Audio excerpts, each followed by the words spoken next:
Wi-Fi на Димчо и Homeless и това е 67-ми епизод на 4 Bars. Свързани за улицата слава, ако можеш с буто да ги мята. Моите 4 бара са от върса на Димчо. Но живота ще те спъне не един път и два не. Тогава ще си кажеш, а едва ли ще стане. Аз не съм дошъл да се отказвам, си кажи. Тук съм на всички да докажа, си кажи. Димчо. Просто Димчо. Последните 2 бара има рими. Преди това си е някаква изповед за мен в тия 4 да съм си избрал. Енергията му поне е яка такава, смисъл, това са уроци, които казва да не се предаш и да не се отказваш и да си го говориш сам на себе си, защото е най-важно наистина как се чувстваш и каква ти е нагласата за случващото се. Песента е странна комбинация, получило се, на мен е малко ретро, в смисъл, все едно преди няколко години излязва тази песен, не искам да го казвам с лошо, просто така го чувам аз. Иначе припева се набива, слушал го вече 2-3 пъти и е такова клатещо, лежерно да си движи схемите, както продължава Homeless там в неговия върс и така общо взето. Моите 4 са от Homeless. Истината влиза като дилър в пандиза. Отново е криза, обратно в кириза. Бръмчим на виза, мълчим пред полиса. OnlyFans, ха-ха, порно актриса. Интересно влизане. Не мисля, че имаме някакъв много дълбок контекст на тези 4 бара, както изобщо на цялата песен. Не го казвам с лошо в никой случай. Както Чаво каза, е доста лежерна песента. Има точно един такъв вайб. Не съм сигурна, че на мен ми е ретро, но пък сега тези 4 бара са много интересни, защото той нали пък казва истината влиза като дилър в пандиза. Аз имам нали някакви подозрения какво точно се опитва да кажа с това, защото все пак за някои хора истината влиза много рязко.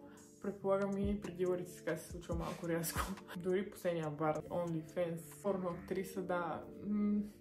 Това са някакви такива, нали, хем между сравнение и определение. Относно самата песен, да, наистина лежерна е. Не е съвсем моето, макар че аз бих казал, че съм фен на Homeless. Определено има много силни неща. И това беше 67-и епизод на 4 Bars. Ще ви помолим да лайкнете това видео, по възможност да го споделите, защото все пак трябва да достигаме до повече хора.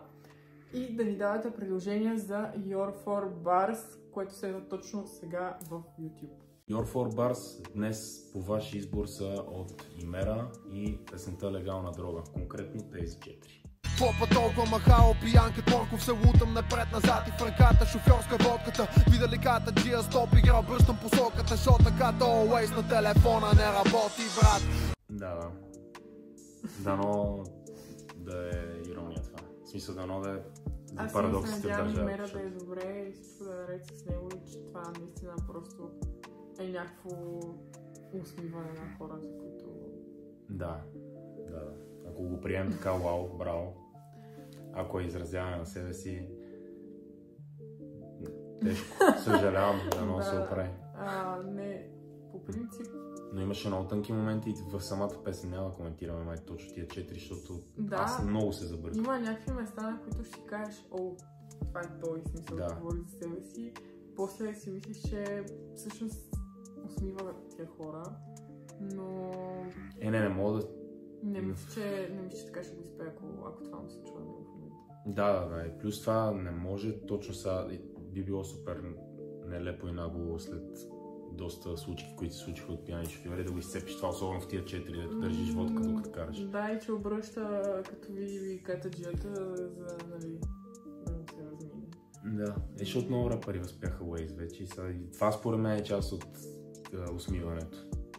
Да. Но да, иначе е гениално е. В смисъл, много яки барове навсякъде, но дано да не е истина като цяло. Някой го пресъздава, нали, спрямо другите хора. Доста добре им оцело според мен гледната точка. Аз първоначално, нали, това, което иначе казах преди малко, като слушахме песента, че предполагам, че най-вероятно просто искал да накара хората да се замислят за различните им пороци, не само алкохола. Има доста такива. Аз яко се забърках след тази песен. Много. И се обръщам към него направо Имера, моля да кажи в коментарите, че това не се случва и че си го направил за другите. Ама ли не е така? Да не чета после някакви такива клюкарски статии. Рапърът Имера направи само признание, че е зависим към алкохола. И всякакви други такива. Но... какво предстои да разберем. Да, и въпреки всичко, от към лирика и скил пак е много на Много. Аз мисля, че не, по принцип хората, които са зависими към алкохол, почват да стават малко или много неадекватни, без значение дали са пили или не.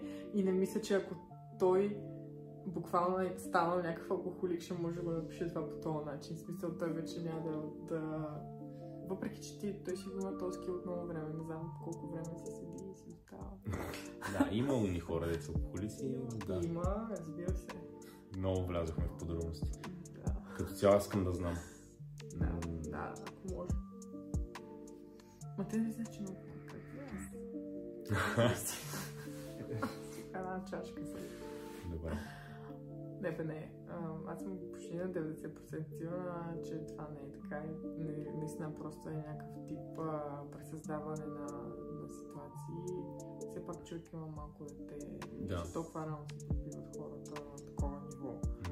Не, аз приемам, че е така и наистина съм изключително силно впечатлен.